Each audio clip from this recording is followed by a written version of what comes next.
Aka cire wayarka daga private number. Bidiyon mu na yau zai nuna ma yadda aka cire wayarka daga private number. Assalamu alaikum warahmatullahi. Yan uwa, yau ma mun sake haɗuwa a cikin wannan bidiyon namu mai albarka. Kuma bidiyon nan namu mai muhimmanci domin yau zan nuna ma yadda zaka cire wayarka daga private number, ɓoyayyen number. Tana iya yiwuwa in zaka kira mutum ko kai ta kiran wasu a ce kai number ka ta shiga private number, bana ɗaga private number.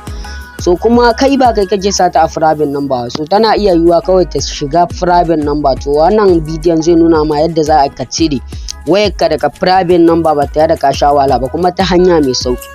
So dan ganin ka in cika da surutu, dan ganin yadda zaka cire wayarka daga private number kowane iri ce, mu shiga cikin wannan bidiyon. So da farko aka zo ka shiga phone wajen kira na wayarka. So bayan ka shiga kai tsaye fuska ta buɗo ma kamar haka. So kai tsaye anan sai ka nuno sai ka zo wani ɗigo guda ɗaya. So bayan ka danna kai tsaye zaka ga wasu zaɓuɓɓuka a ciki, akwai call history, setting. So sai ka shiga setting, amma wata waya tana zuwa setting ɗinta direct setting ɗinta, wata yana zuwa a nan ne, wata ya zo a nan. So wata waya yana zuwa a nan. So ni kai tsaye duk ba ta nan ya zo ba, duba da yanayin wayata. Kowace waya ce dai in kana so ka cire private number mana, so kawai ka nemo inda setting ɗinta yake ta cikin kan content ɗinka. So gashi ni a nan yake ɗigon nan guda biyu. So sai in taɓa shi. So bayan na danna shi sai in danna setting. Bayan na danna setting kai tsaye zaɓuɓɓuka za su zo min kamar haka. So kai tsaye a ciki zan danna inda aka sa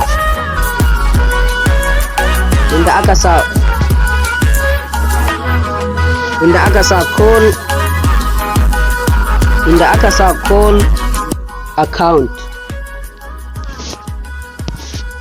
Na farko an zo danna inda aka sa call account haka. So sai in shige shi. Bayan na shige shi kai tsaye, idan layin guda biyu ne MTN da Airtel zaka gan shi anan. So ni layi na guda ɗaya ne, sai ka shiga kan layin da in kai kira zaka ga ake ganin private number.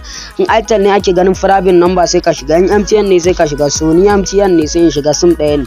Bayan ka shiga kai tsaye anan zaka ga can ƙasa inda aka sa additional setting nan ƙasa. So in ma a sama ya zo kawai ka duba inda aka sa additional setting sai ka shige shi. So kana shiga shi fuska ta buɗo ma kamar haka. A nan sama ku ga an sa caller ID, sai mu shige shi. Bayan mun ga an sa caller ID, zaɓuɓɓuka su zo mana kamar haka, kamar yadda kuke gani zaɓuɓɓuka kala uku. Na farko network development, na biyu head number, na uku show number. So na farko idan ka sa shi a na farko, duk ta network ya baka, ma'ana zai iya zuwa da suna, zai iya zuwa ba suna kai tsaye idan ka sa shi a na farko. Na biyu head number idan ka sa a head number shine ka ɓoye number ka, duk wanda za ka kirawo shi, duk yawan nambobin ka kowa ka kira zai zo a ɓoyayyen number, private number kenan. So na uku kuma kai tsaye shine show number, shine yadda idan ka sa shi a show number, so mutane su dinga ganin suna. Misali kai tsaye mun sa shi a head number. So kun ga yanzu mun sa shi a head number, gashi nan kuna ganin. So private number muka sa shi, ko da za a yi kira yanzu to kai tsaye a private number za ta zo. So yanzu muna so mu cire wayarmu daga private number, kai tsaye sai mu bar guda biyun nan sai mu zo show number haka. So bayan mun danna show number shikenan mun fitar da duk wani tsari na private number da kan wayarmu. Ko da za ka kira yanzu ka cire private number daga kan wayarka.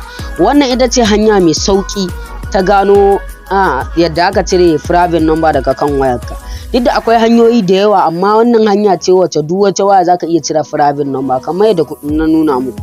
So wannan shine karshen bidiyon nan. Idan bidiyon ya buge ka, kada ka manta kai mana liking, kai sharing, kana kai comment, ka faɗa mana ra'ayinka a ƙasan comment section. Da mai buƙatar ƙarin bayani ga phone number mu nan na WhatsApp, ya mana magana. Kada ka manta ka danna wannan bidiyon subscriber, ko ka shiga YouTube ko TikTok ko Facebook, kai mana following, kana kai liking, kai sharing din wannan bidiyon. Wannan shine ƙarshen wannan bidiyon ma.